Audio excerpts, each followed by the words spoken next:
beneath the calm surface of the Aegean Sea, off the small Greek island of Antikythera, a discovery made at the dawn of the 20th century quietly transformed our understanding of ancient science. In 1901, sponge divers exploring a Roman-era shipwreck recovered bronze fragments so corroded and encrusted that they initially appeared unremarkable. Yet within those fragments lay the remains of an extraordinary device, dated to around the late 2nd or early 1st century BC, now known as the Antikythera Mechanism.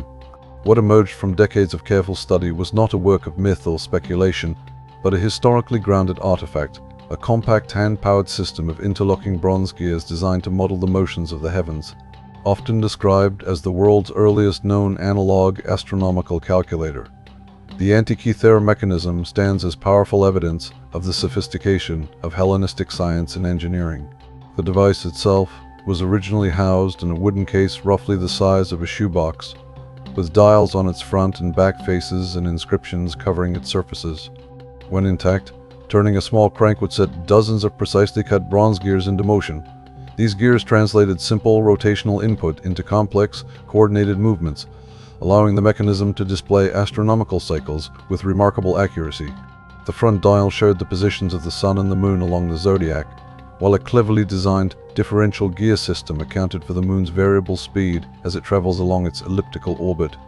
This feature, confirmed through modern imaging and reconstruction, reflects a deep mathematical understanding consistent with Greek astronomical theories, known from figures such as Hipparchus.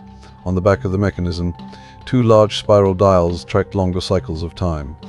One represented the Metonic cycle, a period of 19 solar years after which lunar phases repeat on the same calendar dates, a principle crucial for coordinating lunar and solar calendars. The other encoded the Saros cycle, used to predict eclipses of the sun and moon. Inscriptions adjacent to these dials provided information about the type, timing, and even the possible visibility of eclipses. This was not astrology or ritual guesswork, but predictive astronomy grounded in observation and calculation. The mechanism did not merely record past events, it modeled the future, allowing its user to anticipate celestial phenomena years in advance. Equally striking is evidence that the Antikythera Mechanism also incorporated a calendar of Panhellenic games, including the Olympic Games. A subsidiary dial appears to have marked the 4-year cycle that governed these major cultural and athletic events across the Greek world.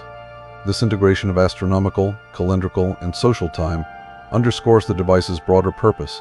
It was a tool for understanding order in the cosmos and aligning human activity with celestial rhythms. Far from being an isolated curiosity, it reflects a worldview in which mathematics, astronomy, and daily life were deeply interconnected. What makes the Antikythera Mechanism truly exceptional is not only what it does, but when it was made prior to its discovery. Historians believe that complex geared machinery of this kind did not appear in Europe until the development of advanced mechanical clocks in the late medieval period. Yet metallurgical analysis and stylistic evidence firmly place the mechanism in the Hellenistic era, a time marked by intense scientific activity.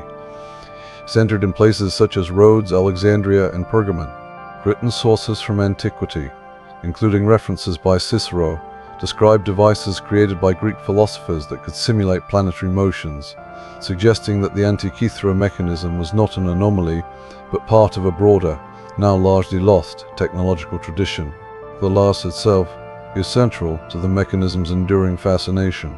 Unlike texts, which can be copied and transmitted, complex machines depend on continuous traditions of craftsmanship and use. When political instability, economic decline, and shifting cultural priorities disrupted those traditions, such devices disappeared.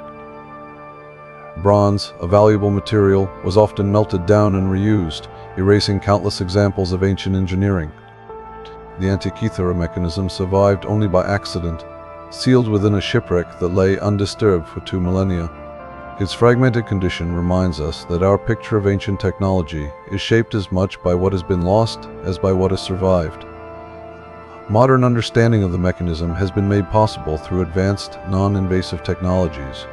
X-ray, computed tomography, and high-resolution surface imaging have allowed researchers to peer inside the corroded fragments, revealing gear teeth, inscriptions, and structural details invisible to the naked eye. These studies have confirmed that the device originally contained at least 30 gears, possibly more, arranged in a carefully planned architecture. The inscriptions, written in Greek, functioned as a kind of user manual, explaining the dials and their functions. They show that the mechanism was intended to be read and operated, not displayed as a symbolic object, reinforcing its identity as a practical scientific instrument. Importantly, the Antikythera Mechanism does not suggest that ancient Greeks possessed modern computers in the electronic sense. Its significance lies elsewhere. It demonstrates that abstract mathematical models of the universe were translated into precise mechanical form, using geometry, ratios, and craftsmanship to embody theory in metal. This union of theory and mechanism anticipates later developments in scientific instrumentation, from astrolabes to orreries, and ultimately to the mechanical foundations of modern engineering. The device reveals that the capacity for complex technological thought existed long before the industrial age, even if the social and economic conditions needed to sustain such technologies did not. Today, the Antikythera Mechanism stands as a singular artifact, but not an isolated achievement. It points toward a richer, more complex history of ancient science than was once imagined, one in which observation, mathematics, and mechanical skill combine to explore the structure of the cosmos. Rather than rewriting history with speculation, it deepens history with evidence, reminding us that progress is not a straight line and that knowledge can advance, vanish, and be rediscovered. In the corroded gears raised from the sea, we see both the heights of human ingenuity and the fragility of its legacy. The Antikythera Mechanism does not belong to legend. It belongs to history, and it challenges us to reconsider how much of the ancient world we have yet to understand.